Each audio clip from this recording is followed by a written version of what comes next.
Assalamualaikum warahmatullahi wabarakatuh. Salam sejahtera, Om Swastiastu, Namo Buddhaya. Selamat malam pemirsa di rumah. Ketemu saya lagi dengan Fajar Mandala di Wilwat Kapro Channel.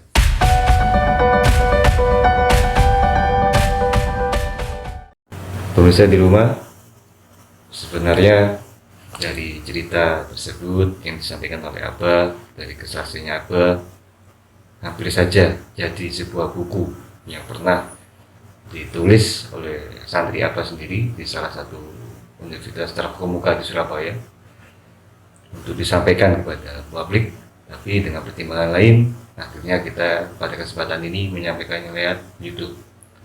Dan nama daripada judul buku yang akan diterima tersebut namanya tidak lain sama dengan YouTube kita, yaitu Wilwatikapuro. Wilwatikapuro itu sendiri adalah perjalanan sejarah yang tidak bisa kita anggap sebagai hal yang sepele, karena dari Wilwatikapuro ini saya akan menanyakan langsung kepada langsung berkuncinya sesuai apa yang ada dalam buku tersebut, yaitu apa sendiri.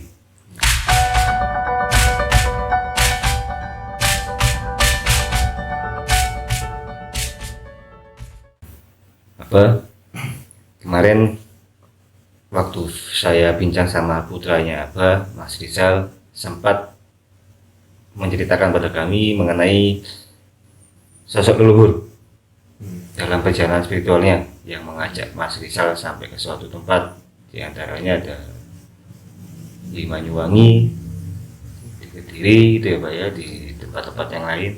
Mungkin bisa dibantu jabarkan Pak pada kita dan juga pemirsa di rumah, siapa itu Pak sosok tersebut sebetulnya? Dari keterangan yang tadi saya jabarkan, sebelum sampai ke jalan, sampai ke Lirboyo, ke Wismajung, Kiai Haji Abdul Masum jauh hari, apa kan dibuka awal nasabnya oleh Kiai Haji Mas Abdul Muhid, apa ya, dari beliau lah membuka nasab apa, dan saat itu apa disuruh untuk Riyadho itu bahasanya itu mengikuti ben itu sampai ke atas. Nah, baru nggak sekedar dijabarkan secara omongan, tapi juga disuruh jalan untuk mencari ben itu sampai ke atas. Nah, akhirnya ternyata apa itu terakhir adalah di posisi di laut. Nah, terakhir inilah yang membuat akhirnya mulai memahami, oh ternyata beliau ini adalah Brawijaya V. Nah, Brawijaya V ini sebelumnya akhirnya ini tertarik untuk belajar sejarah. Jadi akhirnya itu belajar sejarah. Ternyata juga ada waktu itu salah satu kiainya juga mengatakan yang memang paham benar adalah dua kiai dari 11 gurunya yang waktu itu juga riadonya ada di Lampung, yaitu Kiai Haji Mas Abdul Muhid Minden sama Kiai Haji Abdul Masum jauh hari Boyo yang julukannya itu Gus Masum. Juga tirakatnya dua guru ini juga sama, yaitu makan kunir. Nah, kalau Kiai Muhid itu makan kunir 16 tahun, kalau Gus Masum, Kiai Haji Abdul Masum jauh hari itu makan kunirnya itu 18 tahun. Wah, itu panjang sekali ya. Jadi sama-sama bisa membongkar siapa sisi beliau yang ada di laut, lalu punya anak berapa, lalu sebelumnya itu atas-atasnya termasuk kalaupun Brawijaya V kan berarti artinya Raden Wijaya. Nah, jadi singkat cerita dari perjalanan itu tidak akan mendetailkan cerita ya. Jadi singkat cerita begini saja. Waktu itu beliau menjabarkan, lewat penjabaran yang detail bahwa intinya Raden Wijaya itu waktu dikejar-kejar pasukan Jakatwang itu sampai ke Madura. Di saat di Madura, ini beliau tuh minta perlindungan Arya Wiraraja. Nah, dari Arya Wiraraja juga beliau juga akhirnya bertapah di Madura.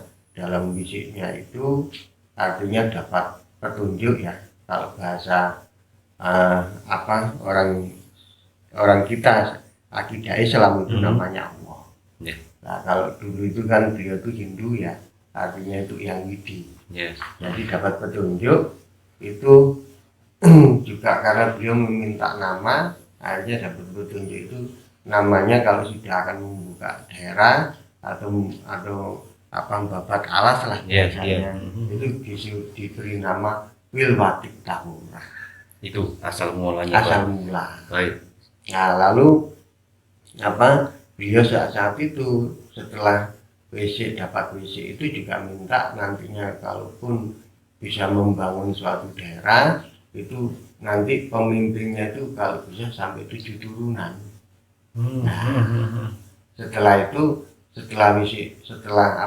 tirakat istilahnya itu bertapanya selesai, tangan kanannya beliau itu langsung secara refleks itu mengambil tanah.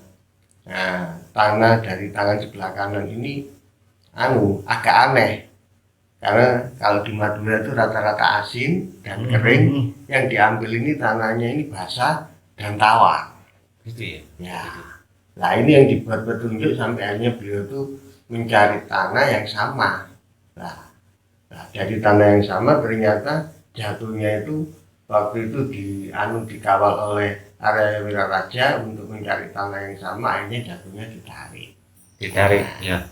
Ini mohon maaf, mungkin sejarah ini tidak sama dengan yang ada di buku-buku ya. Tapi ini kenyataan real secara spiritual, secara ruhiyah ya, bukan spiritual, ruhiyah. Bukan karena faktor kerasukan, bukan itu kenyataan yang ada. Jadi saat ditarik itu beliau pertama kali sudah memegang bahwa nantinya kalau membuka hutan itu dan ada bangunan akan diberi nama Wilwatik Tahura. Nah, cuma waktu itu karena pasukan yang mengiring ini dari pasukannya Arya Wiraraja terlalu banyak ya, akhirnya perbekalan makanan ini habis. Lah habisnya ini sekarang bangun akhirnya mencari karena perbekalan habis mencari tumbuh-tumbuhan. Nah, tumbuh-tumbuhan itu ternyata dimakan itu pahit. Nah, ternyata dicari informasi tumbuhan yang dimakan itu namanya mojo. Nah, akhirnya dari perjalanan itulah lahirnya nama Mojopahit. Sebenarnya Mojopahit itu nama perjalanan, bukan nama dari hasil bertapanya. Kalau hasil bertapanya itu Wilwatik Tahura. Eksklusif ini bisa. Nah, itu. Jadi di situlah letaknya Wilwatik Tahura itu sebenarnya nama asli dari aplikasinya Mojopahit. Nah, cuma di sini kalaupun mohon maaf bagi orang-orang arkeologi agak tidak sama dengan saya, saya tidak mempunyai sejak awal saya mengatakan saya tidak ingin berbenturan dengan pihak manapun. Ini hasil yang saya dapat dari yang dituntun dari orang-orang alim. Artinya begitu. Nah, itu jadi gini Mas Fajar, itulah letaknya waktu itu Abah berkeinginan membuat buku dengan judul Wilwatik Tahura. Di situlah letaknya. Makanya untuk meluruskan sejarah